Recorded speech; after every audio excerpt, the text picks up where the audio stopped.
is KGW News at Sunrise. I called you to focus on special education students. I feel like Portland Public Schools is not caring about them as much as they should. After November's teacher strike and the missed days in January because of snow and ice storms, a challenging year for Portland Public Schools continues with the proposal to cut some special education services. We'll have the details coming up here in one of this morning's top local stories. And Oregon's new drug recriminalization law is set to take effect in September. And some people are concerned the state may not have enough drug treatment resources for people who are allowed to get treatment instead of jail. Coming up, what one treatment center official says needs to happen. Plus, you see one, you want to see them all. Okay, that's one way to put it. He's talking about total solar eclipses. The U.S. will experience another one coming up this Monday. That guy right there has experienced 12, soon to be 13. We're going to hear about his decades-long love of chasing solar eclipses coming up a little bit later here on Sunrise. 13th solar eclipse. Wow, I still remember the one in 2017. I think that was my only one that I really saw. I'm curious to see the story, though, because he just said, if you've seen one, you've seen them all. Why do you keep chasing them? I think, did he say he wants to see them all? You want to see them all? Oh. Yes. No, I think he said he's seen them all. No, the producer says Christina's right and you and I are wrong. He wants the ladies to see are them right. all. If you're not right, you got to go over here if you're wrong. Go on. I'm going to go over here and we'll take the beating. That's good. I can take the attention off the fact that today is, did you enjoy yesterday? 78 degrees in Portland yesterday, this afternoon, 50? Yeah. That's what's coming our way here. Okay, radar showing a little bit of wet weather working its way up into the Cascades. Here's the progress that much talked about front has made, and it is pretty well through the Central Oregon Cascades now, and we're just cloudy over downtown. It's 47 last check at PDX. It's not that it's so much cooler right now than yesterday. In fact, it's actually a degree or two warmer than yesterday morning.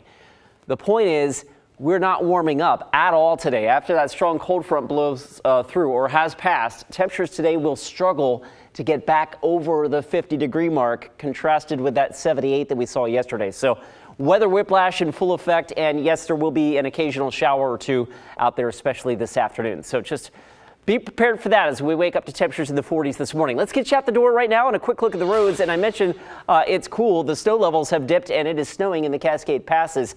Government camp there. That's live at Highway 26. We'll switch gears, take you down to Tualatin. There's I-5 at the 205 interchange. Headlights there headed northbound. That looks pretty good. The trip over on the west side looks good as well. Guys, so far the freeways, despite the cool down, are in good shape. All right, Chris, we'll see you again here in just a few minutes. Right now, though, our top story here at 5 o'clock. It's the plan to cut $30 million from the Portland Public School District's budget.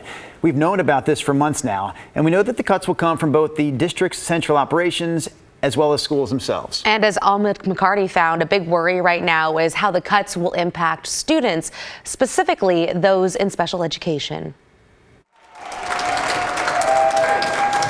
At the Portland Public Schools district office. We're doing a school board meeting outside, the People's School Board meeting, so that we can discuss these cuts. Proposed cuts to certain special education services compelled dozens to show up and speak out. It's going to fall on school-based staff that are here to take on additional roles related to assistive technology, related to complex feeding needs, behavioral needs of students, and we are already doing the best we can with the minimal amount we can. We can't take any more away. I'm sorry. Every year, time and again, student-facing positions are cut, impacting our students, while we still have this kind of top-heavy, bloated organization happening. PPS staff like Mike Carlip, a behavior analyst, say they'd like the district to reconsider reducing positions like his and make the money work for these students. These vital services are being cut, and how are they going to get these services now that all of these experts in these services are being cut? Cut 2 inside the board meeting. Your choices to cut teachers at schools are affecting me. Where students weighed in. I called you to focus on special education students. I feel like Portland Public Schools is not caring about them as much as they should.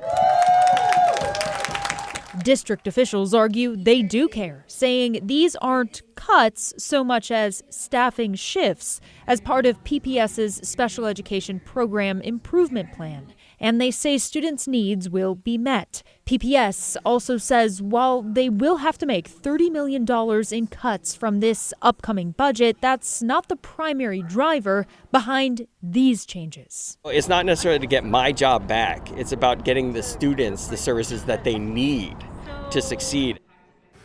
As for the proposed budget, the interim superintendent will present it to the school board at the end of April. Then the board will have to fully approve it by June for the cuts to take effect. During last night's meeting, the school board also discussed the search for a new Portland Public Schools superintendent. Dr. Sandy Husk has been serving as interim superintendent since February after former superintendent Guadalupe Guerrero stepped down. Husk was superintendent of the Salem-Keizer School District from 2006 to 2014.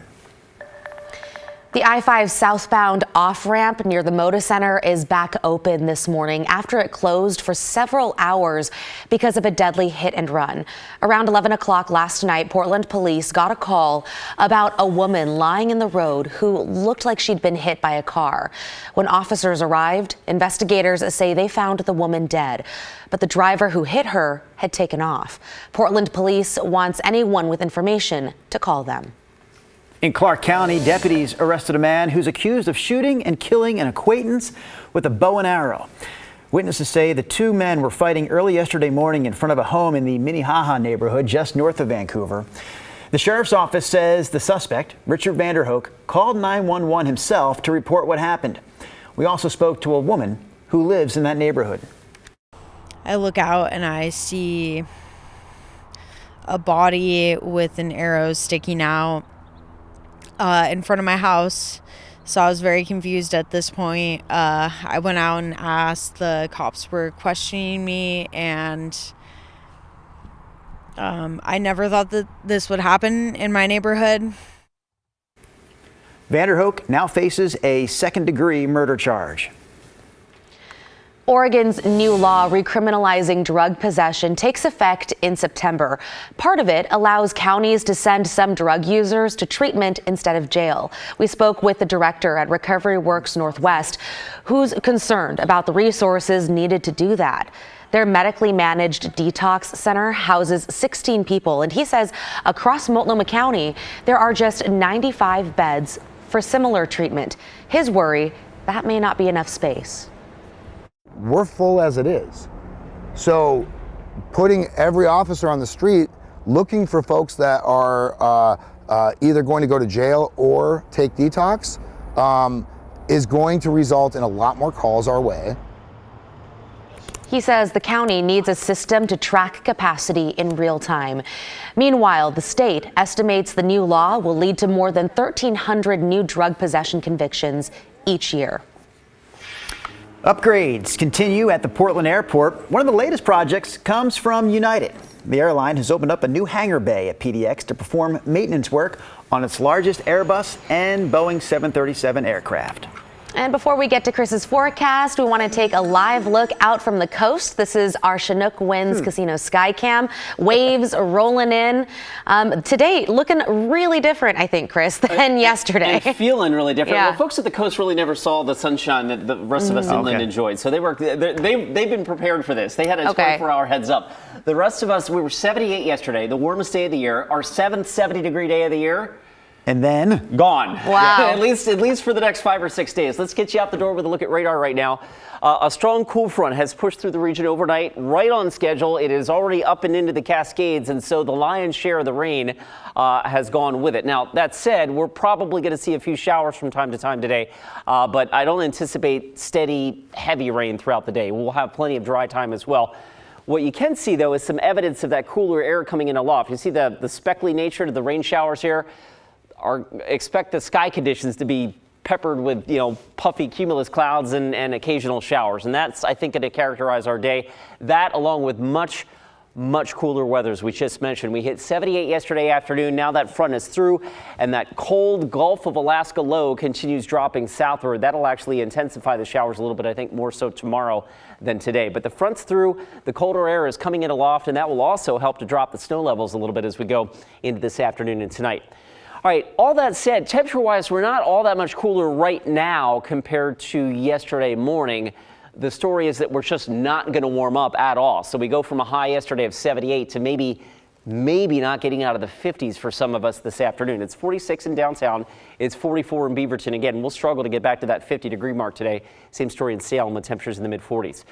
Here's a look at Futurecast again. The front is through. It's pushing on through Central Oregon right now, but in the aftermath, we'll be in and out of the clouds, and you can see the showers. Futurecast actually does a nice job of picking up on this. This is at noon.